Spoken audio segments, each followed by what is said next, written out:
Salut les amis, écoutez, ça fait 10 jours qu'on s'est pas parlé, hein, depuis la finale de la Coupe du Monde, et là, on a repris le championnat avec 3 Nantes. Autant dire que c'est pas une affiche qui faisait grimper aux arbres et que le match ne nous a pas donné tort. D'une manière générale, il y a quelques exceptions près. Ce retour de la Ligue 1 a montré que les équipes n'avaient pas encore retrouvé du rythme, c'est normal, hein, c'est inhabituel, une telle coupure en pleine saison.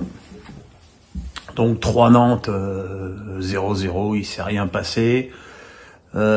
Ajaccio, Angers, encore un but sur penalty pour Belaïli. Et Angers qui marque jamais. Voilà, c'est bien gentil de virer Baticle, mais si c'est pour mettre Tartampion sur le banc à la place, pas certain que ce soit une trouvaille. Ensuite, on a eu Monaco, Auxerre Monaco, qui a été un match plus rythmé, d'abord par des pénaltys plus ou moins généreux, qui ont fait que les deux équipes étaient à 1 au repos, et Clément a sorti Ben Yedder, qui avait marqué sur penalty, mais qui était inexistant à part ça, et qui l'a remplacé par un jeune de 17 ans, Ben Seguir. Une trouvaille, puisqu'il a marqué les 2 buts de la SM en seconde période. Voilà, le match était, comme très souvent avec Monaco, pas super bien maîtrisé, mais le résultat est intéressant pour la suite. Ensuite, Clermont-Lille, avec une équipe de Lille qui a essayé de pratiquer son joli jeu montré depuis le début de la saison, mais sans Ounas, sans David sur le banc, sans Wea sur le banc, c'est sûr que c'est plus compliqué, mais bon, ils ont réussi là aussi à s'imposer, encore une fois avec un but sur penalty, puis un but de Bayo, qui a mis son premier but en Ligue 1 contre son ancien club. Espérons que ça lui fasse du bien à titre perso. Et puis ce soir à 21h, on attendait, les Lyonnais attendaient avec beaucoup d'angoisse le retour de leur équipe, compte tenu une trêve assez épouvantable avec des matchs amicaux tout moisis de l'OL.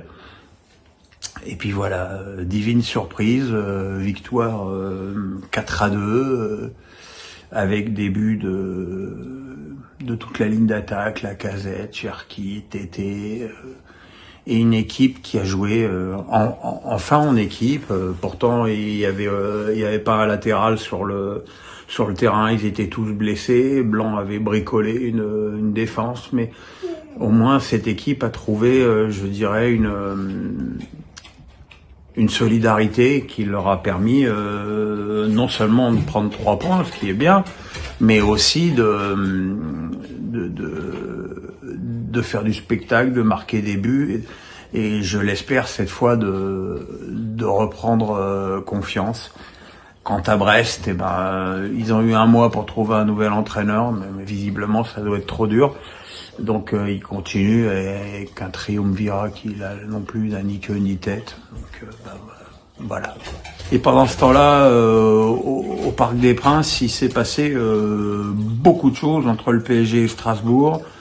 Une équipe du PSG avec des mondialistes plutôt en forme, en tout cas pour ce qui est de Neymar et d'Mbappé, et qui ouvre le score sur un coup franc de Neymar repris de la tête par Marquinhos. Donc on s'est dit, tiens, ça va faire du bien au moral de Marquinhos, sauf que c'est le même Marquinhos qui a égalisé contre son camp sur un centre de Thomasson. Voilà, on va dire que c'est une mauvaise période pour lui et qu'elle va peut-être s'arrêter bientôt. Et voilà, et du coup le PSG qui évidemment s'était endormi après l'ouverture du score, a repris le jeu à sa charge, a commencé à dominer, et puis voilà, il a fallu que Monsieur Turpin, alors lui en Coupe du Monde, il bouge pas une oreille, hein, mais alors là, dès qu'il revient en Ligue 1, il refait le barbeau. Donc, c'est même pas que je conteste les deux cartons jaunes reçus par Neymar, mais le premier pour la main dans le visage de Thomasson, alors qu'il y a une minute, le même Neymar prend une main dans le visage de Diamsi. Que le même Neymar a subi déjà 5 ou 6 fautes, sur lequel M. Turpin, en plus, a vraiment dit aux joueurs, notamment à Thomasson, que c'était la dernière fois. Donc il y a 2 arbitrages, c'est-à-dire Neymar, on peut le matraquer, et Neymar, il fait deux fautes, 2 jaunes, 1 rouge. Je trouve ça extrêmement dommage, pour pas dire scandaleux, surtout quand ça vient du soi-disant meilleur sifflet français. Mais le PSG a quand même trouvé la faille à la dernière minute des arrêts de jeu où Niamsi a concédé un penalty pour une faute avec le bras sur Mbappé.